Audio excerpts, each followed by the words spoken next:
For today's video, dahil nga birthday ko noong nakaraang linggo, kami nga pala yung namasyal sa Tagaytay. At nag-enjoy nga pala kami dito. At talaga sulit na sulit itong birthday ko na ito. Bago nga pala kami umalis dito, ako nga pala yung sinurpresa ng cake ng aking daddy. At talagang tuwan-tuwa nga pala ako dito. Habang kinakantahan nga pala ako ni daddy ng happy birthday dito, ang aking kapatid nga pala na si Samira, tuwan-tuwa na akala niya siya ang kinakantahan. Ako nga pala ay 10 years old na ngayon. At dahil nga 10 years old na nga pala ako ngayon, kami nga pala ay pupunta ng Tagaytay para dun ko i-celebrate ang aking kaarawan. Sana Paalis na all. nga pala kami ng mga time na yan. At kami nga pala muna yung magsisimba sa Padre Pio para na makapagpasalamat sa mga blessing na natatanggap namin ngayon. Masayang-masaya nga pala ako na makakapagbandi kami ng aming pamilya. At talagang deserve nga pala talaga namin ito para naman makapag-relax din kami. Nakarating na nga pala kami sa Padre Pio dito. At medyo matagal na nga pala ang huling simba namin dito. Kaya dito namin naisipan na magsimba. Okay. Talagang kami nga pala pamilya ay pala simba. At tuwing linggo nga pala talaga, kami ay lagi nagsisimba. Good job! Pumasok nga pala kami sa holy water dito. At talaga kapag nagpupunta nga pala kami dito, ay lagi namin itong pinupuntahan. Kami nga pala ay naniniwala na kaya magpagaling ng sakit nito. Kaya kapag pumupunta kami dito, ay hindi namin ito kinakalimutan. Pagtapos nga pala namin magsimba, ay diretso na kami papuntang Tagaytay. Kasi nung huling punta nga pala namin dito, ay doon nga pala namin i-celebrate ang aking second birthday.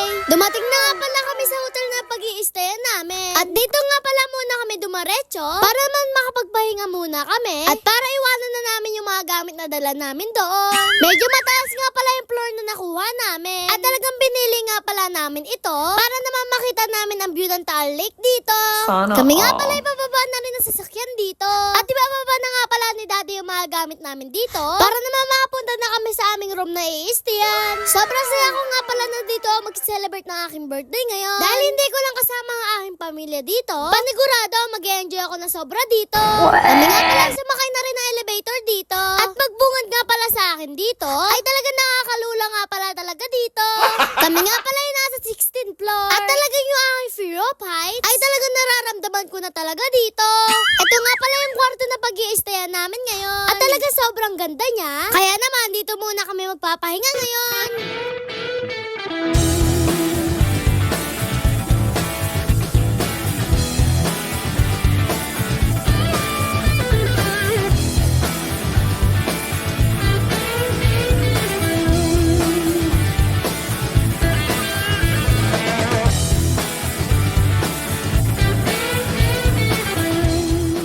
Kami nga pala ay nag-movie marathon muna dito. At habang nanonood nga pala kami dito,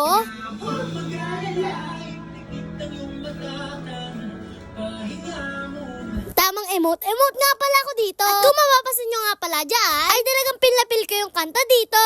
Pagkatapos ko nga pala mag-emote dito, kami nga pala ay magre-ready na rin paalis dito. At kami nga pala ay pupunta na rin ng Sky Ranch. Saan pupunta?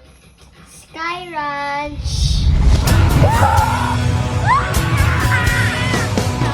Hey now, it's a magical birthday. The skies are all blue and they look good on you. Hey now, it's a magical birthday. There's cake and surprise. Papasok na nga pala kami ng Sky Ranch dito. At mapapasin nyo nga pala na sobrang saya ko dito. Kasi napakabata ko pa nung huli akong pumunta dito. Ito nga pala yung ni-request ko kay mami at daddy. Ang sabi ko, gusto ko sa aking birthday, yung kami pamilya ay lalabas at kami magbabanding. Nung nakapasok nga pala kami sa loob dito, ako nga pala yung nagpa-picture sa mga karakter dito. At nakapagkulitan na rin ako sa kanila. Sadyahan nakakatuwa yung mga karakter dito. Kasi habang nagpapapicture ako sa kanila, talaga makikita mo sa kanila na gusto rin nila ang kanilang trabaho. Sobrang dami mo nga pala rides na masasakyan dito. At sa sobrang dami nga pala nito, ay piling-pili lang dyan ang aking masasakyan dito. Ako nga pala ay takot sa mga ibang rides dito. At talagang puro pambata lang ang sasakyan ko dito. Kasi ako'y matatakot hindi sa mga rides na nandito. Kapag pumunta nga pala kayo dito sa Sky Ranch, magbaon na rin kayo ng konting tapa para masakyan nyo ang lahat ng rides na nandito. Meron nga rin palang games dito na parang nasa peryahan ka lang. At sa sobrang dami nga mapapaglaruan dito, malamang ubos ang dala mong pera dito. Hindi nga rin pala games o rides ang binabalik-balikan dito, kundi sa napakagandang tanawin nito. Nakita-kita mo ang Taal Lake dito. Ako nga pala ay sumakay sa ibang rides na kaya ko. At kahit akala ko ay kaya ko, talaga nabibigla nga ako kapag ako ay nakasakay na dito.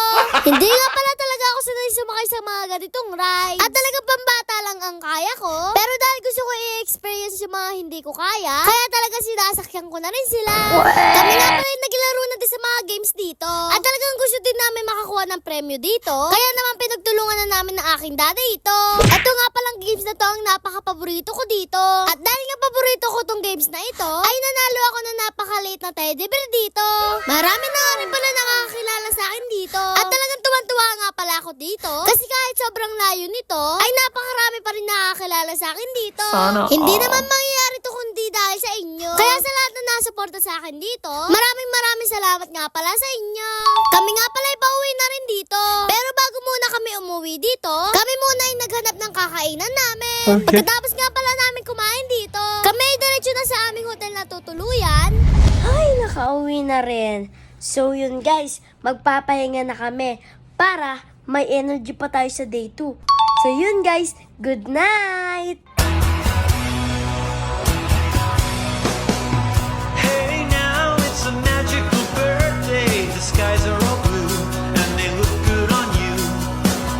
Hey now, it's a magical birthday. There's cake and surprise. Just open your eyes. Everybody here is your best friend. So, hintayin nyo na lang ang part 2. Yun lang, paalam. Please like, follow, share. Thank you!